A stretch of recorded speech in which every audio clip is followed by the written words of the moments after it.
қайырлы кеш. Хабарымызды ары қарай жалғастырамыз. Қазір көретіндеріңіз.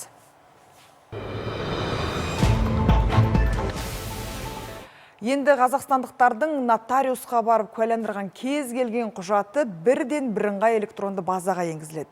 Бүгін Сенат депутаттары осындай толықтырулар жасалған заң жобасын мақұлдады. Тіпті куәландырған құжатты базаға уақытында салмаған мамандар тәртіптік жауапкершілікке тартылады.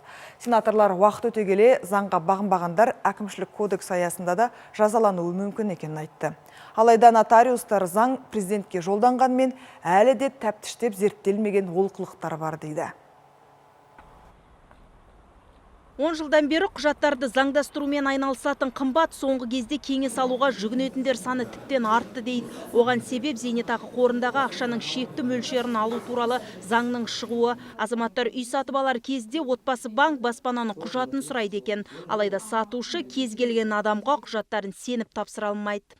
Сатып алушы сатушыдан жәнегі сол кепіл ақы хаты арқылы ала береді. Ол нотариалды куәландырылғандықтан сатушы қорықпай құжаттарын бере береді. Онан кейін біз оны жәнегі өзіміздің жергілікті юстиция департаментіне тіркейміз.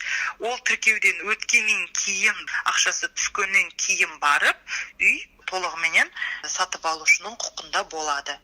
Ал сенаторлар заңға енгізілген өзгерістер нотариустардың жұмысын одан сайын жетілдіре түседі дейді. Қағаз жүзінде куәландырылған құжат пен электронды құжаттың заңды күші тең болады екен. Әр заңдастырылған қағаз базада QR кодпен сақталатын көрінеді. Осы репозитарий 2022 жылғы 1 қаңтардан бастап жүзеге аса бастауы тиіс. Бірыңғай нотариаттық ақпараттық жүйеге мәліметтерді енгізу, қол жеткізу, пайдалану, қорғау тәртібін уәкілетті органдар нақты регламенттеп айқындауы тиіс. Нотариусқа қосымша өтеулі негізде заң көмегін көрсету құқығы беріліп отыр. Ал нотариустар заңда әлі де шикілік көп дейді. Құжатқа сәйкес нотариустар Қазақстанның кез келген аймағында отырып құжаттарды куәландыра береді. Бірақ әр аймақтағы қызмет құны әр түрлі екен. Ал бұл түсті депутаттар әлі де нақтылап жазбапты.